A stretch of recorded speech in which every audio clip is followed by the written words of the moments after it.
दूसरी चीज़ जिसको मैं आपको बताने जा रहा हूँ वो है कि अरबिक में डेफिनेट और इनडेफिनेट नाउन कौन कौन से होते हैं। हम कैसे पहचाने कि ये नाउन डेफिनेट है और इनडेफिनेट है, और कोई भी इनडेफिनेट नाउन डेफिनेट होता है तो उसके अंदर क्या चेंजिंग आती है। ठीक है ना। तो अब हम मेल फीमेल के बाद अब मैं आपको बताता हूँ कि अरबिक में डेफिनेट और इनडेफिनेट किस तरह के होते हैं। ठीक है ना, या उसको पहचानने का तरीका क्या होता है या बनाने का तरीका क्या होता है, और इनडेफिनेट को डेफिनेट बनाने के बाद नाउन में क्या चेंजिंग आती है। तो इंग्लिश में तो इसको डेफिनेट बोलते हैं और इनडेफिनेट बोलते हैं। अरबिक में उसको मारिफा बोलते हैं या फिर नकिरा बोलते हैं। इसको दूसरी तरह से आप समझ सकते हैं कि डेफिनेट का मतलब हो गया प्रॉपर नाउन और इनडेफिनेट का मतलब हो गया कॉमन नाउन।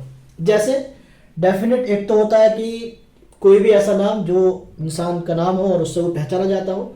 जैसे मसलन हामिद, अगर आपकी जो है क्लास में, आपके घर में या आपके गांव में कोई हामिद है, आप उसको बोलेंगे हामिद तो आपके जहन में एक शख्स आ जाएगा कि वो हामिद नाम का है। ठीक है ना, हामिद हो गया, फातिमा हो गया, ठीक है ना, जितने भी नाम होते हैं ये सब क्या होते हैं, डेफिनेट होते हैं।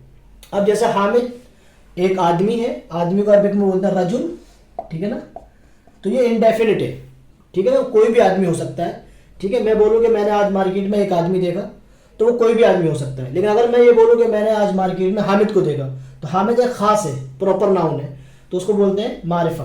ठीक है ना, और ये रजुल ये हो गया आपका कॉमन नाउन, इनडेफिनिट है ना, जिसको अरबिक में बोलते हैं नकिरा।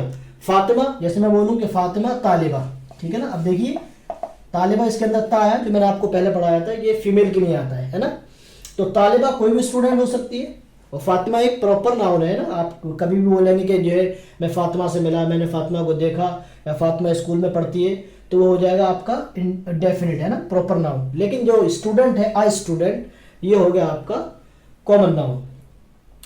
तो ये तो हो गया डेफिनेट। लेकिन कोई भी कॉमन नाउन जैसे ये है, अगर मुझे इसका डेफिनेट बनाना हो तो मैं कैसे बनाऊंगा। तो उसका सिंपल और सबसे इंपॉर्टेंट तरीका ये है कि हम उसमें उस नाउन में अलिफ एंड लाम जोड़ देते हैं, जिसको हम बोलते हैं अल। ठीक है ना, जैसे रजुलुन, इसका मीनिंग हो जाएगा अब अमैन। ठीक है ना, एक आदमी, कोई आदमी। तालिबा, इसका मतलब हो जाएगा अ स्टूडेंट। ठीक है ना, एक स्टूडेंट या कोई स्टूडेंट। जब हम इस पे अलिफ लाम लगा देंगे तो इसको हम पढ़ेंगे मसलन अलिफ लाम और उसके बाद रा लगा देंगे, अर्रजुलु। ठीक है, अब इसके अंदर एक चेंजिंग हो जाएगी। चेंजिंग ये होगी, जैसे ही आप किसी भी इनडेफिनिट को, कॉमन नाउन को प्रॉपर नाउन में चेंज करेंगे, उसमें अलिफ लाम ऐड करेंगे, तो उसके लास्ट में सिर्फ आपको एक ही जो है पेश आएगा। यहाँ पे देखिए दो पेश आ रहे थे, रजुलुन, यहाँ देखिए तालिबतुन, दो पेश आ रहे थे। लेकिन जैसे ही हम अलिफ लाम ऐड करेंगे तो एक पेश आएगा, ये चेंजिंग हो जाती है इसके अंदर। अब इसका मीनिंग हो जाएगा द मैन। क्या मीनिंग हो जाएगा, द मैन। इसका मीनिंग था अ मैन, एक आदमी, यह हो जाएगा द मैन, खास आदमी।